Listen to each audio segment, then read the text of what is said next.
Good morning friend, जिसे अजीत कुमार गुप्ता है। आज हम लोग क्लास 11th मेंस और नीट की एग्ज़ाम्स के लिए सबसे इम्पॉर्टेंट चैप्टर है, या फिर कह सकते हैं कि 10th के बाद जो बच्चे भी मूव कर रहे हैं 11th के लिए, उनके लिए सबसे इम्पॉर्टेंट चैप्टर और सबसे बेसिक जो चैप्टर है अपना यूनिट एंड डायमेंशंस को शुरू कर ले जाए। ठीक है, पहले इस चैप्टर को डिटेल करने से पहले आप लोग का क्लियर करना चाहेंगे कि यह जो टाइटल है अपना यूनिट एंड डायमेंशन, वह चीज़ है क्या। ठीक है, ऑब्वियसली ये ऑफलाइन इंटरेक्टिव अगर क्लास होता तो थोड़ा सा ज़्यादा मज़ा आता, बट हम लोग यहाँ पर भी सॉर्ट आउट करेंगे। हम लोग यूनिट ज़्यादातर यूज करते हैं, जैसे कि मीटर हो गया, किलोमीटर है, लीटर है, आपका सेकेंड है, मोल है, या फिर बहुत सारे ऐसे टेक्निकल टर्म्स को यूज करते हैं एज ए यूनिट में। ठीक है, बट यूनिट है चीज़ क्या, इसे अगर डिफाइन करना हो तो कहीं ना कहीं एक कन्फ्यूजन क्रिएट होता है कि क्या चीज़ क्या बोला जाए इससे। ठीक है, तो हम पहले समझते हैं यूनिट एक मेजरमेंट रेफरेंस है। अगर मतलब सिंपल सोचे कि अगर आपको किसी ने कहा कि समय को मेजर करो, तो समय को आखिर किस में मेजर करेंगे, तो हमने पहले से एक नोन वैल्यूज़ को बताया है कि समय सेकेंड में मेजर किया जाए। ठीक है, अगर कोई पर्टिकुलर लेंथ को मेजर करना है, सपोज ये लेंथ मेजर करना है, तो हमें किसी ने बताया कि भाई एक मान लो कि हमारे लिए यह जो डिस्टेंस होगा हाफ फीट है या 1 फीट है, और इसी के मल्टीपल में हम मेजर करते जाएंगे। मतलब कि हमारे पास कोई पहले से नोन डेफिनिट रेफरेंस है और उसी रेफरेंस को हम यूज कर रहे हैं एज ए यूनिट। तो यूनिट के बारे में अगर आपसे कोई बोले कि फिजिक्स में यूनिट का मतलब क्या होता है, तो यूनिट के बारे में आप केवल नॉर्मली ये बोल सकते हैं, it is a measurement reference. ठीक है, अब अगर हम मेजरमेंट रेफरेंस को देख ले तो अगली क्वांटिटी हमारे पास आता है डायमेंशन, जिसे समझना थोड़ा सा ज़्यादा जरूरी है, क्योंकि बहुत ज़्यादा बुक्स में बहुत ज़्यादा ऐसा डिटेल होता नहीं है कि डायमेंशन के बारे में कि क्या हम इसे बता सकें। तो डायमेंशन के बारे में समझिए कि डायमेंशन क्या है।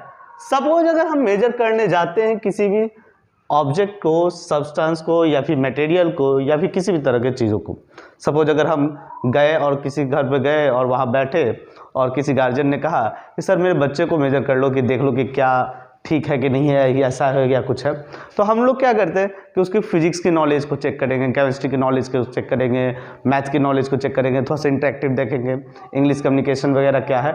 तो डायमेंशन का मतलब क्या हुआ, वो सारे सेट वैल्यू जो हम मेजर करने के लिए यूज करते हैं। जैसे कि अगर हमें कोई लैंड खरीदना हो तो हम देखते हैं कि कितना लंबा है, कितना चौड़ा है, लेंथ ब्रीथ पे। ठीक है, अगर कोई घर खरीदना होता है तो हम देखते हैं कि लंबाई क्या है, चौड़ाई क्या है, ऊंचाई क्या है, घर की हाइट क्या है। ठीक है, सिमिलरली कुछ भी सामान हम खरीदने जाते हैं तो हमें एक सेट वैल्यूज होता है कि अगर गाड़ी खरीदने जा रहे हो तो गाड़ी को स्टार्ट करके देखेंगे इसका एक्सेलरेटर, ब्रेक, क्लच, गियर, ये सब कुछ सही है कि नहीं। तो ये सारी सेट वैल्यू जो एक मेजरमेंट के लिए ज़रूरत होता है, उनसे कहते हैं डायमेंशन। मतलब अगर हमें डायमेंशन को भी परिभाषित करने के लिए बोले तो डायमेंशंस के बारे में कहेंगे कि this set value required for measurement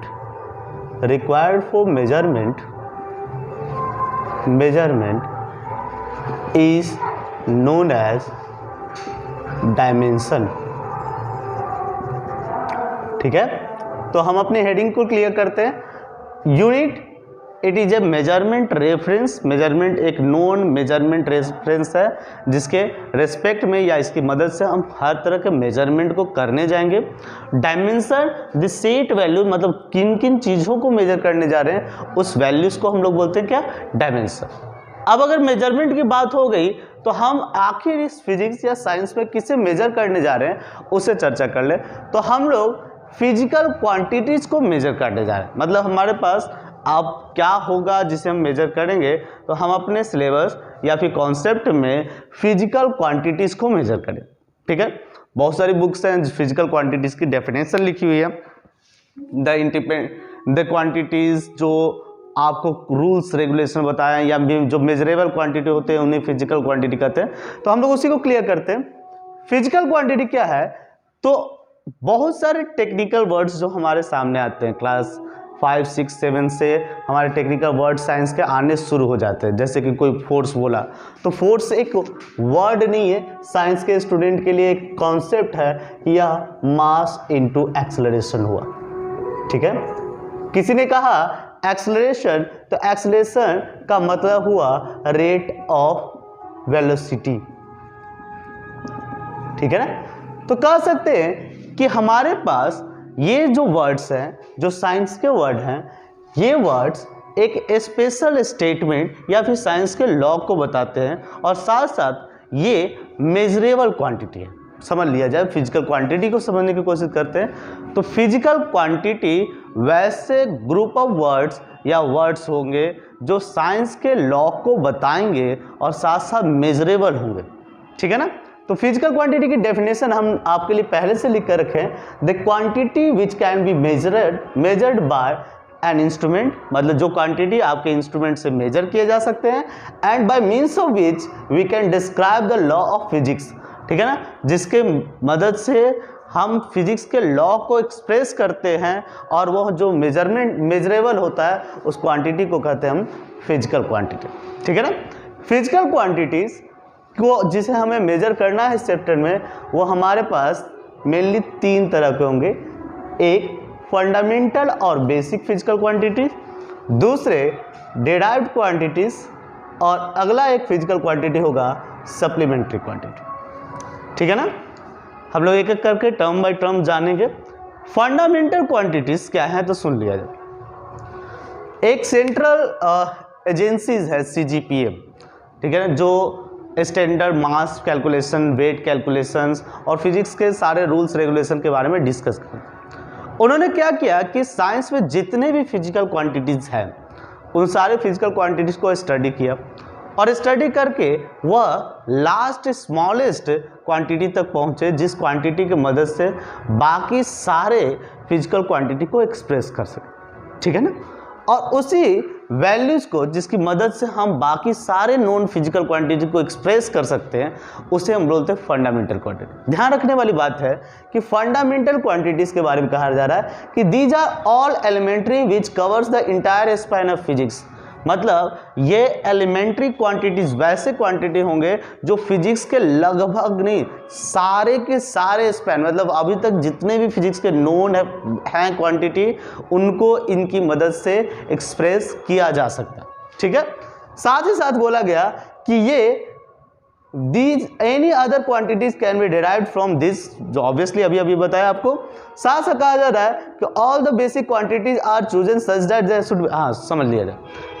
कहा गया है कि फंडामेंटल क्वांटिटी जिसे CGPM ने शॉर्टलिस्ट करके हमारे सामने प्रेजेंट किया, वो क्वांटिटी इस तरह से लिए गए हैं कि आपस में किसी भी तरह का डिपेंडेंसी नहीं होगा। जैसे कि हम अगर कहें कभी कि लेंथ एक क्वांटिटी है और एक क्वांटिटी है मास, तो ये दोनों क्वांटिटी इस तरह से फंडामेंटल में लिए गए हैं कि दोनों एक दूसरे पर किसी भी प्रकार का कोई डिपेंडेंसी नहीं शो कर रहे और इसीलिए इन्हें इंट्रा इंडिपेंडेंट क्वांटिटीज भी बोला जाता है। ठीक है, तो अगर आपके नोट्स पैरेलल में आप बनाते जाइएगा, आप वीडियोस को थोड़ा सा रोक करके आप स्क्रीनशॉट ले सकते हैं, या फिर ऑलरेडी आपके लिए लिखा हुआ है कि यूनिट के क्या मतलब हुआ है, डायमेंशंस का मतलब हमने लिख दिया, फिजिकल क्वांटिटीज का लिखा, आप नोट्स को इसी हिसाब से बनाते जाएंगे। तो फंडामेंटल क्वांटिटीज के बारे में हमने आपके लिए की पॉइंट्स लिखा है और fundamental quantity as per CGPM हमारे लिए क्या प्रेजेंट किया तो उसे थोड़ा सा समझते हैं। CGPM के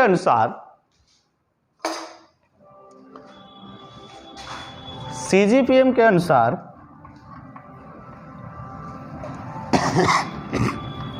आप स्क्रीनशॉट ले सकते हैं, वीडियो को पीछे भी जा करके। CGPM ने पूरी फिजिक्स को एनालाइज किया और पूरी फिजिक्स को एनालाइज करने के बाद उन्होंने हमें बेसिक क्वांटिटीज को बताया कि बेसिक क्वांटिटी होंगे length, mass, temperature, electric current, amount of substance,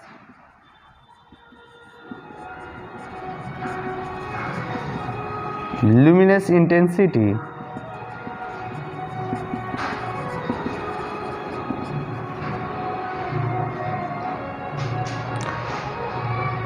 and time.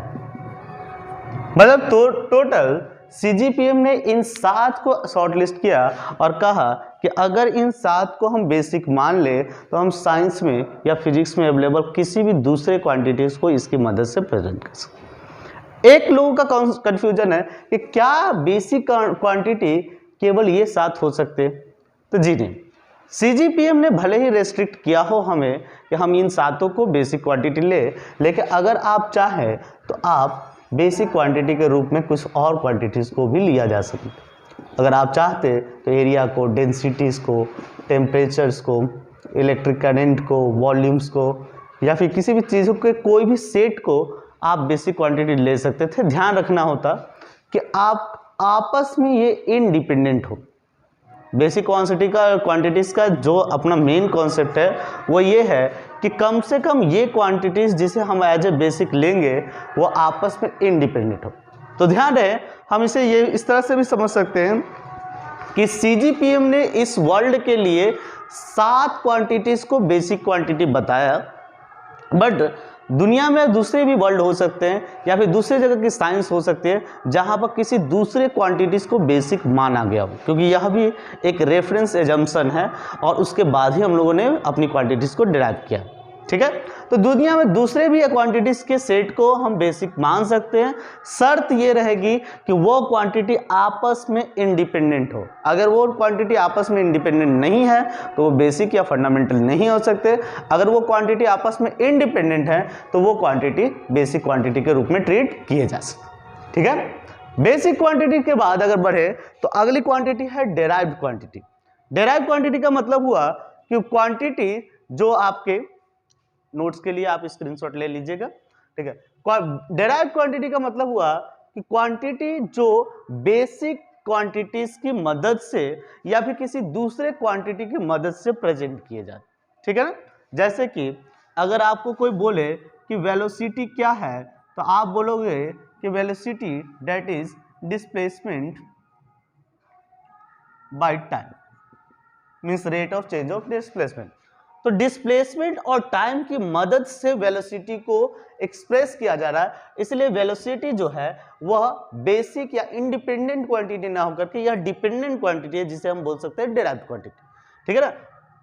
Similarly अगर आपसे कोई पूछता एक्सेलरेशन क्या है तो एक्सेलरेशन आप बोलते change in velocity by time, और यहाँ पर कह सकते हैं कि एक्सेलरेशन खुद किसी डेराइव्ड क्वांटिटी की मदद से एक्सप्रेस किया जा रहा है। तो इसलिए अब हमने पहले से लिख रखा है कि डेराइव्ड क्वांटिटी क्या हुआ कि quantities which required any other basic और derived quantity to express itself.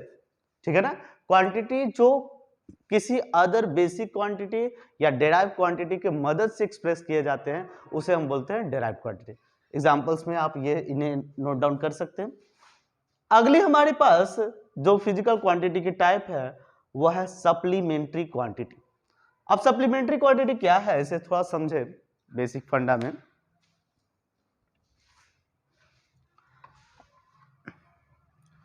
Suppose अगर हम बोले कि कहीं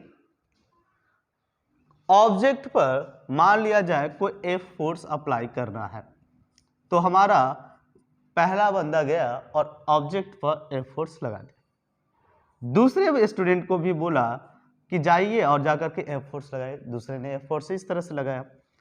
तीसरे को बोले कि एफ फोर्स जाकर के लगा दे और तीसरे ने इस तरह से लगाया। अब तीनों ही चीजों में एक बार देख ले, तीनों ही जगह लगाया गया है एफ फोर्स, या फिर इसके और भी इनफाइनाइट केसेस हो सकते हैं।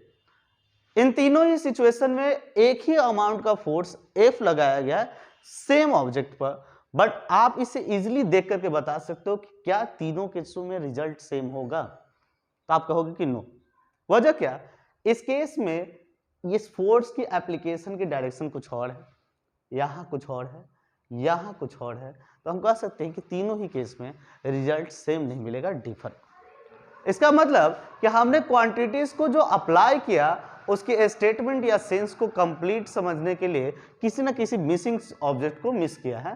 तो वो मिसिंग ऑब्जेक्ट क्या है तो सुन लिया जाए। यह जो एंगल मतलब कि यह पैरेलल टू द ग्राउंड लगेगा या परपेंडिकुलर टू द ग्राउंड लगेगा, यह जो एंगल सेंस था जो इस फिजिकल क्वांटिटी के मीनिंग को कंप्लीट कर सकता वह था मिसिंग, ठीक है ना। और वैसे ही क्वांटिटी को हम बोलते हैं सप्लीमेंट्री क्वांटिटी। समझ लिया जाए कि जैसे जिस तरह से आप एग्जाम के पेपर लिखते हो कि आप एडिशनल पेपर को यूज करते हो जिसे सप्लीमेंट्री बोलते हो, तो एडिशनल पेपर के कोई अपने इंडिविजुअल मार्क्स नहीं होंगे, ठीक है। अगर किसी का मेन पेपर खो गया और एडिशनल केवल बचा हुआ है, सप्लीमेंट्री बचा हुआ है, तो उस पर मार्क्स आपको नहीं मिलेंगे। लेकिन अगर मेन पेपर के साथ वो जुड़ जाएगा तो मेन पेपर के मार्क्स में वो ऐड ऑन होगा।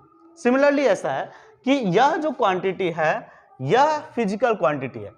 एंगल जो है वह कोई फिजिकल क्वांटिटी अपना मीनिंग रखने वाला नहीं है, बट अगर इसके साथ जुड़ जाए जैसे F sine theta, F cos theta, ये एंगल्स अगर सेंस जुड़ जाए तो इसके मीनिंग को कंप्लीट कर सकता है, और इसीलिए इस क्वांटिटी को बोला जाता है सप्लीमेंट्री क्वांटिटी, ठीक है। सप्लीमेंट्री क्वांटिटी दो तरह के होंगे, एक प्लेन एंगल और एक सॉलिड एंगल। प्लेन एंगल का मतलब कि अगर आप दो लाइन के बीच के एंगल को देखते हो, प्लेन एंगल अगर समझना है तो एंगल बिटवीन टू लाइंस, यह जो एंगल है इसे बोलेंगे हम लोग प्लेन एंगल।